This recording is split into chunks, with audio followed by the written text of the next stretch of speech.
Hello students, how are you?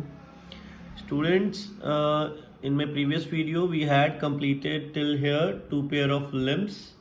Okay, and students, before starting from the next line, I want to say you something is that you must read the chapter all the time. Okay, reading is compulsory. Okay, so let us continue. The skull. The skull is a bowl shaped structure that protects the brain. Skull क्या है? एक bowl shape का structure है. हमारा जो head है वैसे ही होता है ना, गोल ऊपर से. So that is a bowl shape structure. और ये क्या काम कर रहा है? It protects the brain. इसमें हमारा जो ब्रेन है बहुत ही डेलिकेटेड पार्ट होता है, ये उसको प्रोटेक्ट करता है. कौन? Skull. It made up of 22 bones. हमारा जो स्कल है वो 22 बोन्स की असेंबली है. उसमें अलग अलग 22 बोन्स होते हैं. ठीक है. The cranium, the bony structure that forms the head. Head कौन सा पार्ट बना रहा है? क्रैनियम.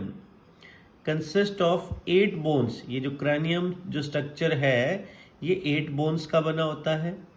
विच आर इंटरलॉक्ड, जो एक दूसरे से इंटरलॉक्ड होती हैं. इंटरलॉक मीन्स जैसे अगर हम बात करें ये हमारी फिंगर सब इंटरलॉक हो गई है ना. ओपन एंड इंटरलॉक, एक दूसरे के साथ लॉक हुआ. ठीक है. The face is made up of 14 bones of which only the lower jaw can move. हमारा जो फेस है वो 14 बोन्स से मिलके बना हुआ है, जिसमें मैक्सिमम बोन्स फिक्स होती हैं. ओनली हमारा जो लोअर जॉ, ठीक है, नीचे का जो जॉ है, टीथ्स होते हैं नीचे वाले और ऊपर वाले टीथ्स होते हैं ना, तो वो अपर जॉ एंड लोअर जॉ. तो जो लोअर जॉ है सिर्फ जॉ जो है वो ही मूव कर सकता है. Okay. The lower jaw helps us to chew and speak. आप ट्राई करके देखिए, जब भी हम खाना खाते हैं या जब भी हम कोई चीज़ च्यू करते हैं उस टाइम पे ओनली हमारा लोअर जॉ ही मूव करता है.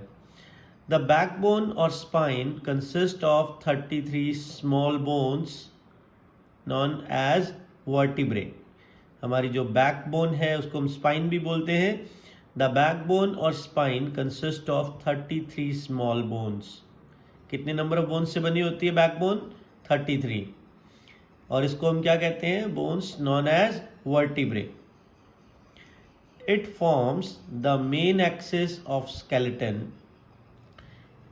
It stretches from base of head to the lower back and hips. कहाँ से कहाँ तक होती है? हमारे हेड के बेस से. देखिए प्रीवियस पेज पे एक डायग्राम है, उसमें हम देख लेते हैं. यहाँ से स्टार्ट होती है बैक साइड में. यहाँ ये तो फ्रंट दिखा रहा है ना, लेकिन अगर इसी को हम पीछे की साइड में देखेंगे तो यहाँ पीछे नेक के जहाँ पर यहाँ पे हेड का बेस आ रहा है ना, यहाँ से स्टार्ट होके जाती है और यहाँ तक आती है, एंड तक. ठीक है. तो इस तरीके से जो हमारी बैकबोन है वो कहाँ तक जा रही है? हेड के बेस से लेकर और हिप्स तक. ठीक है, यहाँ तक आ रही है. The rib cage of 12 pairs of ribs which forms a cage-like structure to protect the heart and the lungs. जो रिब केज सिस्टम होता है ना हमारा, रिब केज भी आपने देखा हुआ है. यहाँ पे देखिए ये रिब केज सिस्टम है. ये जो जा रही है ना बोन्स कुछ ऐसे, ये वाला, ये जो पूरा पार्ट है ये रिब केज है. और इसमें क्या प्रोटेक्ट रहता है? इसमें हमारा हार्ट प्रोटेक्ट रहता है एंड हमारे लंग्स जो हैं वो प्रोटेक्ट रहते हैं. ठीक है. The rib cage consist of 12 pair of ribs which form a cage like structure to protect heart and lungs. They are very flexible and strong. ये जो रिब्स होती है उनके बारे में बता रहे हैं, ये फ्लेक्सिबल भी होते हैं और स्ट्रॉन्ग भी होते हैं. फ्लेक्सिबल का हमें कैसे पता लगता है? कि अगर हम आगे की साइड गिरते हैं कभी, तो ये जो रिब्स होती हैं ये एक कुशन वर्क प्रोवाइड करवाती हैं. ठीक है, इसलिए इनको फ्लेक्सिबल भी कहा जाता है. They are connected to the backbone at the back and the breast bone in the front. जो ये रिब्स होती हैं ये बैक साइड में, हमारी पीछे की साइड में हमारी बैकबोन से कनेक्ट होती हैं और आगे की साइड में हमारी जो ब्रेस्ट बोन होती है उससे कनेक्ट होती है।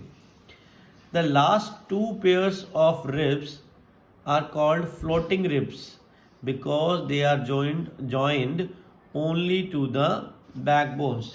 देखिए स्टूडेंट्स, अगर आप इस रिब केस को काउंट करेंगे तो यहाँ पर टोटल पहले तो आपको 12 पेयर ऑफ बोन्स मिलेंगी।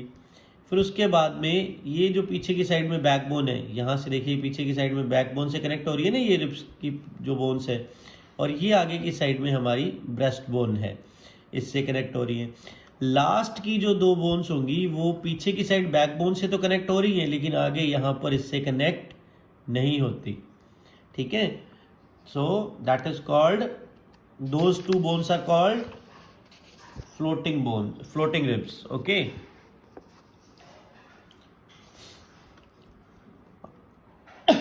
sorry. Our body has two pair of limbs. हमारी बॉडी में दो पेयर ऑफ लिम्स होते हैं। The fore limbs are arms and the hand limbs are legs. हमारी जो बोन्स जो फोर लिम्स हैं और हैंड लिम्स, फोर लिम्स हम बोलते हैं हमारी आर्म्स को और हैंड लिम्स हम बोलते हैं हमारे लेग्स को। The fore limbs are joined to the shoulder girdle and the hand limbs are joined to the hip girdle. ये आप जूनियर क्लासेस में ग्रिडल वाला पढ़ चुके हैं ना, ठीक है। ये हमारे शोल्डर से, शोल्डर ग्रिडल जो है उसके साथ हमारे हैंड लिम जो फोर लिम्स होते हैं, आर्म्स वाला जो बोन है वो कनेक्ट होता है, एंड जो हमारे हैंड लिम्स है, जो हमारी लेग्स की जो बोन्स है वो हमारे हिप के साथ में कनेक्ट होते हैं। ठीक है। The thigh bones also called femur is the longest bone in our body. हमारी जो थाई में जो बोन होती है यहाँ से ये वाली, okay, this is the longest bone in our body. ठीक है, और इसको हम क्या बोलते हैं? फीमर। क्या बोलते हैं? Femur. The point where two bones join is known as joint.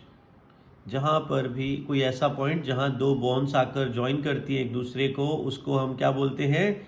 Joint. यहाँ देखिए एक थाई बोन है और एक इधर हमारी जो लेग के अंदर बोन है, वो दोनों आके यहाँ पे नी पे जॉइंट हो रही है ना, तो इसको बोलते हैं जॉइंट। और ये कौन सा जॉइंट हो गया? Knee joint. ठीक है। The bones are attached to each other at the joint with strong tissue called ligament. जहाँ पर दो बोन्स ज्वाइन करती हैं वहाँ पर एक स्पेशल स्ट्रॉन्ग टिश्यू होता है, that is called ligament. There are two type of joints in our body, movable and immovable. Joints two types के होते हैं, one is movable and other is immovable. ठीक है, movable होगा जो मूव कर सकता है जॉइंट, immovable जो जॉइंट मूव नहीं कर सकते। एग्जाम्पल हम ले सकते हैं, जैसे हमने मूवेबल जॉइंट, जैसे हमारा ये नी जॉइंट है, इसमें हमारी लेग मूव कर सकती है, सो ये मूवेबल जॉइंट हो गया। इमूवेबल जॉइंट हमने यहाँ पे स्कल के बारे में पढ़ा था कि काफ़ी सारी बोन्स होती हैं जो फिक्स होती हैं, ठीक है, स्कल के अंदर, तो वहाँ पर वो कौन सा जॉइंट हो जाता है? Immovable joint. Okay, so now to the next page.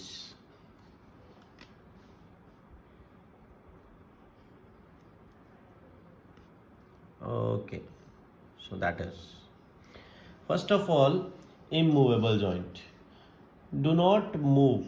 immovable joints जो होते हैं वो मूव नहीं करते। they are strongly fixed और interlocked such as skull joint. ये strongly fix होते हैं या interlock होते हैं। interlock मैंने आपको बताया एक दूसरे के साथ joint कैसे होते हैं, ठीक है। और इसका एग्जाम्पल क्या हो गया immovable joint का? skull joint. movable joints are the joints that can move such as knee joint, shoulder joint, हमारी आर्म्स वाला जॉइंट हो गया, फिंगर्स जो मूव कर रही हैं ये भी मूवेबल जॉइंट है। ठीक है, ऐसे आप अपनी बॉडी में और भी एग्जांपल्स मार्क कर सकते हो। There are four main type of movable joints. One is hinge joint. Students, hinge joint क्या होता है? जब बोन्स सिर्फ एक डायरेक्शन में मूव कर सकती हैं. इसका एक बहुत ही बढ़िया एग्जांपल हिंज का आप ले सकते हो. आपके घर में जो डोर्स होते हैं, रूम्स के जो डोर हैं, वो एक साइड में मूव कर सकते हैं ना. आप हम उनको लॉक करते हैं तो वो आगे की साइड में लॉक हो जाते हैं, पीछे की साइड में टर्न हो सकते हैं, लेकिन आगे की साइड में नहीं खुलते. ठीक है, तो इसलिए उनको क्या बोलते हैं, हम कहते हैं ना हिंजेस, डोर के जो हिंज है. तो वही वैसा ही सेम एग्जांपल हमारी बॉडी में भी होता है. Hinge joint, this joint moves only in one direction. एक ही डायरेक्शन में जॉइंट मूव कर सकता है. हमारा नी देखिए, नी से नीचे जो हमारी लेग है वो हम पीछे की साइड में टर्न कर सकते हैं, आगे की साइड में हो सकता है? No. Joint in knees. The joint between the upper arm and the forearm, हमारी जो एल्बो है उसके बीच में भी जो जॉइंट है वो आगे की साइड में मूव हो सकता है, पीछे की साइड में नहीं हो सकता. ठीक है. फिंगर्स को हम, ये जैसे फिंगर है, अब इसको हम इधर आगे की साइड में तो मूव कर सकते हैं.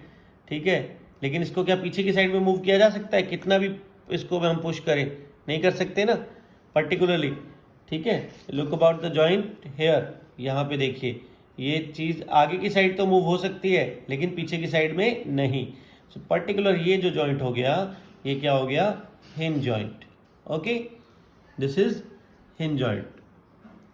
The joint moves only in one direction. Joint in knees, the joint between the upper arm and the forearm, fingers and toes are hinge joint. Next है ball and socket joint. Ball and socket joint. The joint give us a lot of free movement in almost all directions. Our shoulder and hips have ball and socket joint. देखिए students, इसमें क्या होता है, एक जैसे हम कह सकते हैं, एक बाउल अगर आप ले लेते हैं, घर में कोई कटोरी है या कुछ है, ठीक है, वो कटोरी के बीच में अगर कोई आर्म लगा हुआ है. अब देखिए ये इसका जॉइंट का मीनिंग क्या है कि ये इससे बाहर नहीं आ सकता है, नंबर 1. ठीक है, क्यों? क्योंकि ये जो आर्म इसमें लग रही है, ये इसके अंदर एक बॉल लगा हुआ है, वो इस जो सॉकेट जो है सामने, इसके अंदर फिक्स है. ये इसके अंदर रोटेट तो हो सकता है, ठीक है, इस बॉल के अंदर, लेकिन इससे बाहर नहीं आ सकता. ठीक है. एंड पे क्या होता है, एक बॉल शेप होता है, यहाँ पे एक बॉल लगा हुआ है जो दूसरे बाउल शेप सॉकेट के अंदर फिक्स है. वो इससे बाहर नहीं आ सकता लेकिन इसके अंदर रोटेट कर सकता है. सेम इसी चीज़ को इम्प्लीमेंट करके देखिए अपनी शोल्डर के ऊपर, कि हमारा जो आर्म है वो हमारे शोल्डर से बाहर नहीं आ सकता लेकिन उसमें रोटेट कर सकता है, 360 डिग्री घूम सकता है. ठीक है. सो इस तरीके का जो जॉइंट होता है उसको हम क्या बोलते हैं? Ball and socket joint. ठीक है. Our shoulder and hips have ball and socket joint. The joint allows movement in circle. हम सर्कुलर घुमा सकते हैं ना हमारे शोल्डर को, हमारे आर्म को, sorry, due to this ball and socket joint.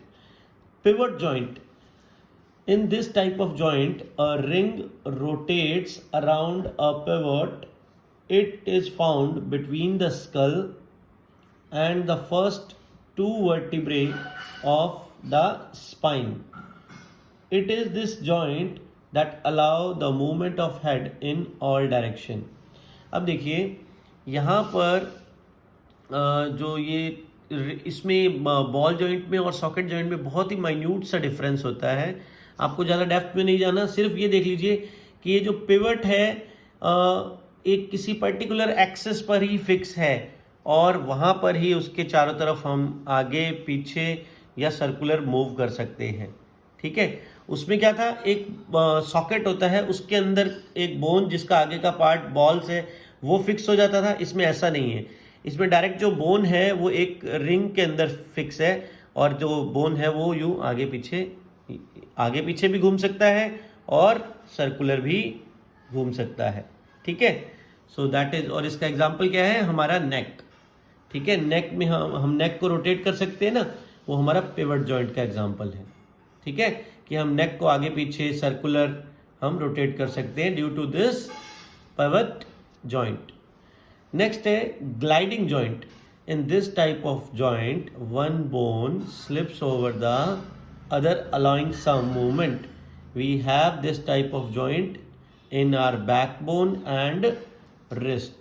हम इसमें क्या करते हैं, ये जो जॉइंट है ग्लाइडिंग का मीन होता है कि एक जो बोन है वो दूसरी बोन के ऊपर कुछ हद तक स्लिप कर सकती है, ठीक है। अब इस स्लिप का मतलब ये नहीं है कि स्लिप करके आगे दूसरी बोन को क्रॉस ही कर जाएगी, मीन्स बहुत थोड़ा सा छोटा सा मार्जिन दिया जाता है कि एक बोन जो है वो दूसरी के ऊपर स्लिप कर सकती है, ठीक है। सो इस तरीके का जॉइंट कहाँ पर मिलता है हमें, हमारी बैकबोन के अंदर, ठीक है। बैकबोन में इस टाइप का अरेंजमेंट रहता है। Next topic is the muscular system. Let us read. Muscles help us in our body. चलिए ये जो है ये हम नेक्स्ट वीडियो में आपको सेंड करता हूँ, ये वीडियो काफ़ी लेंथी हो जाएगा। Okay, thank you, have a nice day.